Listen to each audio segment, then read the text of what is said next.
갑자기 끊겼는데요. 자, 그래서 츠판시코보 마을 사람과 그 주민들을 쓰는데, 이제 희극 소설이라고 본인이 이제 달아놓긴 했는데, 싹 그렇게 웃기진 않고, 근데 길기는 길고, 그래서 제가 이제 그것도 순차적으로 찍을 것이고요. 이제 그 다음에는 여기 이제 실린 게, 3권에 실린 게, 그 옛날 번역, 정은사 번역으로 학대받은 사람들입니다. 근데 이제 그 이 열린 책들 번역으로는 상처받은 사람들 이렇게 이제 번역을 했는데요. 아주 직역을 하면 모욕받고 상처받은 사람들, 뭐 혹은 굴욕받고 모욕받은 사람들. 그래서 영어로는 the insulted and the injured 이렇게 쓰기도 하고 the humiliated and the injured 이렇게 쓰기도 해요. 그래서 그 단어 자체가 막 모욕, 학대 아주 어디에 정확하게 부합하느냐도 조금 애매하고, 그래서 저는 이제 모욕받고 상처받은 사람들로 하겠습니다. 이게 되게 길어요. 그래서 여기 스테판 치코보랑 모욕 그 두 개를 이제 같이 넣었는데, 이 모욕받고 상처받은 사람들의 특징은 뭐냐면 약간 시대착오적인 그런 감이 있는데, 이게 1862년에 1년에 썼음에도 불구하고 20대 시설, 즉 1840년대에 쓴 감상주의, 낭만주의 느낌이 되게 많이 나는 작품이다. 그러니까 작가 입장에서 이걸 자기가 어떻게 처리할지에 대한 어떤 고민이 컸던 것 같고, 이 소설 보면 그 다음에 이제 거의 비슷한 시기에 작업한 걸로 죽음의 집의 기록이라는 작품이 있습니다. 근데 얇아요. 그러니까 두꺼운데 얇은 것은, 소설은 사실 얼마 안 돼요. 한 130쪽 요 정도밖에 안 되고요. 그래도 우리말로는 이제 단행본 한 권이 빠지는 건데요. 나머지는 전부 주석입니다. 이 빽빽한 글자가 로 주석이니까요.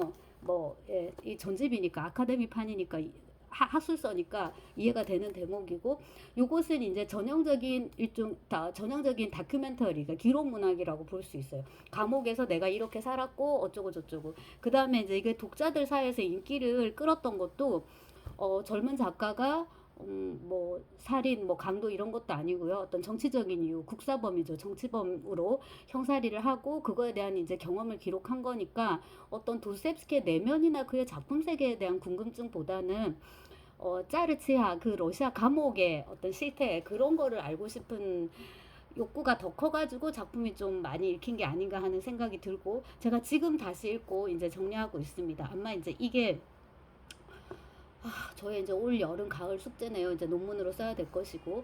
자, 그 다음에 이제 도스옙스키가 여러분 미뤄왔던 유럽으로의 여행을 이제 시작을 합니다. 시작한다는 거는 이게 1차, 2차, 3차, 4차 이런 식으로 이제 가거든요. 그 중에 이제 1차가 1861년에서 65년까지인데, 뭐 이렇게 하면 여러분한테는 이 연도가 큰 의미가 없을 거예요. 형사리를 하고 나서 뭡니까? 죄합을 쓰기 전까지다. 대충 이제 이렇게 생각을 하시면 되는데요. 처음에 이제 갔다 왔으니까, 야, 너 유럽에서 뭐 했어? 너 좀 그 써라. 이렇게 해가지고 이제 뭐예요? 여행기를 쓰는데요. 그게 이제 정음사 옛날 번역으로는 하상동기, 여름 생각, 동, 겨울, 기록. 그래서 우리말로 이제 풀면은 여름에 쓰는 겨울 인상기, 가 됩니다. 이건데 뭐 다 그렇지만 선배가 다 번역을 이제 한 건데요. 이거를 그 새로운 번역으로, 옛날엔 세로로 읽었는데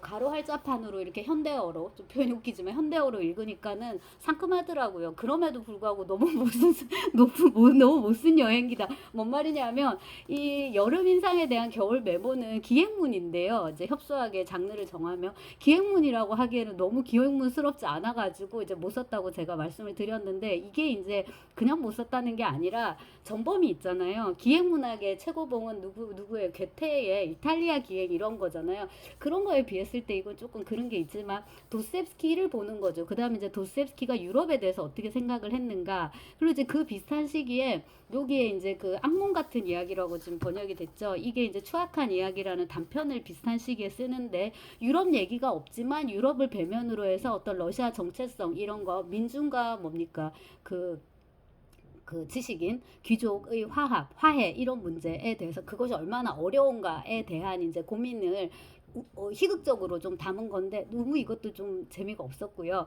자, 그 다음에 이제 쓰다만 소설인데 악어라는 작품이 있습니다. 이 1865년인데, 이것도 이제 그 유럽에 대한 어떤 도스옙스키의 비판, 이때 유럽이라는 거, 유럽 문명 이런 것도 있지만 이제 유럽의 그런 이성 중심주의, 그 유럽의 이성 중심주의 사고 방식, 그거에 대한 이제 비판, 그게 이제 더 강한 거죠. 제가 기회가 되면 따로 찍도록 하고요. 일단은 큰 그림을 지금 그려보는 거고요. 이런 것들 다음에 이제 우리가 아는 그 뛰어난 작품이죠. 이제 지하로부터의 수기를 쓰게 되는데, 이건 뭐 제가 미름사에서 번역도 하고 네 했습니다. 그래서 이제 비포 애프터로 나눌 때 누구는 제아벌을 잡지만 그 앞에 지하로부터의 수기를 넣어주기도 할 정도로 굉장히 중요한 의미를 이제 갖는 작품이고요. 그 다음에 개인적으로 별로 좋아하지 않아서 논문은 따로 쓰지 않고 이제 연구서에 넣을 챕터를 썼는데요. 그 네이버 프리미엄 콘텐츠에 보면 김영격의 세계문화 로 다시 읽기에 보면 도스옙스키 카테고리가 있습니다. 거기에 이제 꼼꼼하게 정리를 했는데, 여기 열린 책들 번역에서는 이제 노름꾼으로 번역을 하셨는데, 뭐 도박자라고 합시다. 그 최민식이 나왔던 카지노 이혜영이 되게 이만희 그 감독 딸 이혜영이 되게 멋있게 나오고 그 드라마 제가 보진 않았지만 아무튼 그런 도박자인 거예요. 근데 이제 이게 그 볼리나 수슬로바와의 연애 경험을 이제 토대로 해서 썼는데, 요즘 같으면 볼리나가 소송 걸겠죠. 내 얘기를 이렇게 소설에다가 마구잡이로 쓰고 말이지, 우리의 이런 연애담을 어쩌고 저쩌고 내가 거기서 그 도박한 거면 이런 거면 어쩌고 저쩌고 이제 할 수 있는 그 정도로 이제 자전적인 게 많은데, 한편으로는 이제 볼리나와의 관계를 이 소설을 씀으로써 정리를 하고, 이 소설을 쓸 때 속기를 해준 사람이 나중에 아내가 됩니다. 그래서 A에서 B로 이제 그 넘어가는 환승 연애가 아니구나, 결혼까지 했으니까 그보다 조금 이제 세게 가는 건데요. 그런 이제 기로에선 소설이라서 소설의 내용 자체도 중요하지만 소설을 둘러싼 여러 정황들, 지금 말씀드린 도스옙스키의 세 가지 사랑이라고 합니다. 삼색 사랑. 그러니까 1번 부인 마리아 드미트리예브나 이사에바, 그러니까 이제 도스옙스카야죠. 결혼한 다음에는 두 번째 이제 사귀었으나 결혼까지 가지 않은 아폴리나리아 수슬로바, 그다음 이제 세 번째 안나 그리고리에브나 스니트키나인데 결혼했으니까 성 바뀌어서 안나 그리고리에브나 도스옙스카야라고 바뀐 이제 세 번째. 그래서 이 세 여자가 여기 다 들어 있는 거예요. 어떤 의미에서는. 그래서 이제 그런 관점에서 쭉 정리를 해볼 수 있고요. 그래서 이제 보시면 그 유형 이후에 여기 다 실려 있습니다. 5권에 6권이 여러분 제아벌입니다. 그래서 유형 이후에 이제 우리가 그 도스옙스키 어떤 그런 문학 활동 이거를 보면은 정말 정신없이 살았구나. 잠은 언제 잘까? 잠을 별로 안 잤기 때문에 그 뇌전증 발작할 때 그때 한 번쯤 이제 푹 자고 깨어 있는 동안은 진짜 정신없이 썼겠구나라는 생각이 드는 규모의 일단 양이고요. 분량에서 일단 우리가 압도당하고, 제가 말씀드렸다시피 푸코를 읽고 있다고 했는데, 일단 푸코는 막 쓴 것도 엄청나지만 그 안에 있는 그 레퍼런스를 어떻게 다 읽고 정리를 했는지 거기서 일단 우리는 비교가 안 되죠. 일단 이만큼입니다. 우선은 이만큼 쓰고 얘기를 해야지 잘 쓰고 못 쓰고는 그 다음 문제인 거예요. 자, 이제 써놓고 제가 추려 보니까 우선은 이제 죽음의 집의 체험을 그대로 기록하는 거죠. 날 것으로 기록을 하면서 극복하는 거예요. 말하자면 이제 트라우마로 남기지, 다시 자기의 그런 그 비극적인 경험을 트라우마로 남기지 않고 소설을 쓰는 자양분으로 체험으로 이용을 한다. 이게 1번 죽음의 집의 기록. 2번 맨 먼저 그 일을 근데 하지 않아요. 유형 직후에 쓴 소설이 죽음의 집의 기록이 아니라 두 편의 희극 소설, 웃긴 소설이었다는 게 중요한 거예요. 그러니까 자기가 겪은 이야기를 청승스럽게 궁상을 떨면서 주저리 늘어놓는 게 아니라 중화시키는 거죠. 그 비극을 웃음을 통해서 중화시키면서 한번 웃고, 그러니까 전혀 상관없는 얘기를 쓰는 거예요. 감옥하고. 그래서 이 부분이 굉장히 제가 인상적이어가지고 이제 한때 또 아주 옛날이지만 논문도 물론 다 썼고요. 자, 그 다음에 이제 감상성과 낭만성인데, 그거를 내세우면서 그 러브 스토리, 연애 서사를 가지고 옵니다. 이 모욕받고 상처받은 사람들은 결과적으로 이제 연애 소설인데요. 이거를 이제 쓰면서 또 뭡니까? 이제 거리를 두게 되는 거죠. 그 낭만성과 감상성에 대해서. 그리고 이제 어떻게 하면 이런 식의 멜로드라마를 잘 쓸 수 있을까? 삼각관계 이런 거. 그런 거 이제 도스옙스키가 탐구를 하게 되고요. 나중에 제일 잘 쓴 멜로소설, 멜로드라마는 물론 백치가 될 거예요. 치정소설로 가게 되고요. 또 반대로 이야기는 최소화하는 거예요. 그러니까 모욕받고 상처받은 사람들은 이야기가 되게 막 지저분하게 퍼지거든요. 근데 되게 잘 못 썼더라고요. 어릴 땐 이게 되게 뭔가 압도하는 게 있었는데 다시 보니까 네. 자, 근데 반대로 이제 이야기를 최소화하면서 대신에 이제 사상, 철학 이런 쪽을 이제 극대화하는 거죠. 그게 바로 지하로부터의 수기, 지하생활자의 수기다. 자, 가까이 있으면 제 책을 또 한번 광고를 하겠는데, 자, 예, 좋은 소설이고요. 여러분 뭐 꼭 한번 이건 여기서부터 읽으셔도 돼요. 그러니까 제가 지금 말씀드린 다른 거는 도스토옙스키에 관심이 있는 사람들을 위해 있는 사람들이 이걸 클릭을 할 거 아니에요. 그냥 참고 사항으로 두시고요. 지하로부터의 수기는 읽으세요. 읽어도 후회하지 않을 거예요. 짧기도 하고 가성비도 높고.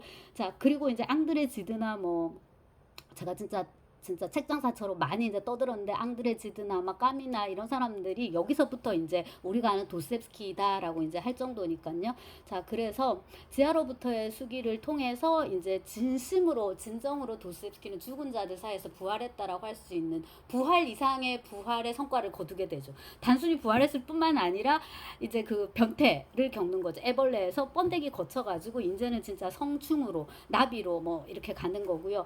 자, 잠자리가 되진 않겠네요. 잠자리는 불완전 탈바꿈을 하니까. 그렇고 이제 이 지하로부터의 수기는 19세기 소설이지만 지금 읽어도 이거 되게 신박하다 싶을 정도로 뭔가 아포리즘 그런 것들이 되게 많은데 그거를 재주 있게 되게 잘 풀었었어요.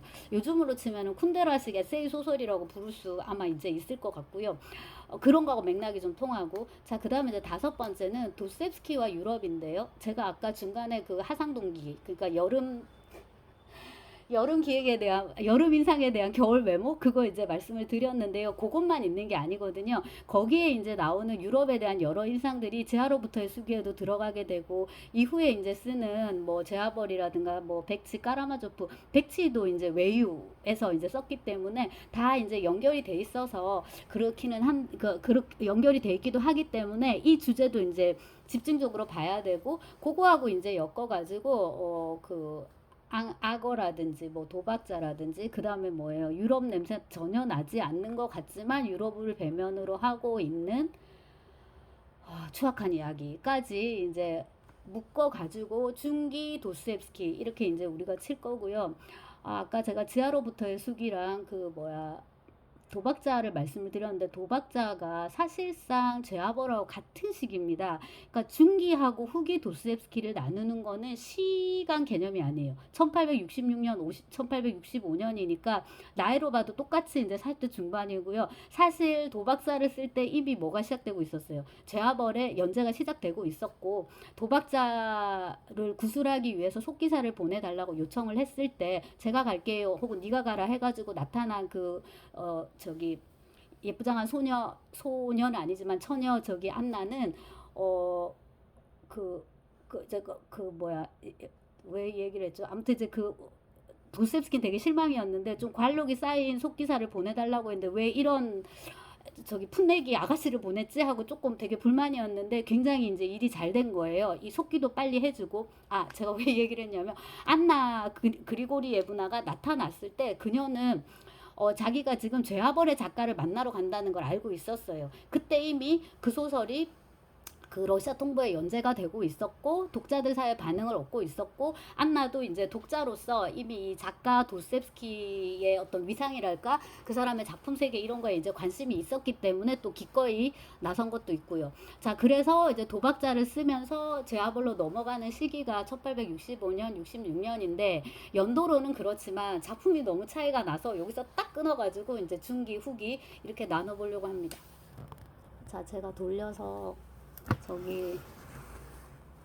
여기 보이는 게 아비스라고 고사리 식물인데요. 몇 개를 죽이고 지금 잘 살리고 있는데 여름이라서 얘들이 지금 사정없이 크고 있는데 우리가 조금 지치긴 하지만 이렇게 초록을 보고 있으면 좀 기분이 좋아져가지고 여기 보시면 스킨답소스도 제가 많이 지금 키우고 있는데 요쪽에 키가 되게 이렇게 여기 올라와 있는 게 저게 스킨답소스인데요. 이걸 봉을 세워주니까 되게 잘 올라가더라고요. 자, 그리고 이제 순차적으로 시간이 되는 게 아니라 심심하니까 이걸 이제 일정을 봐가지고 조금씩 요약해서라도 올릴까 합니다.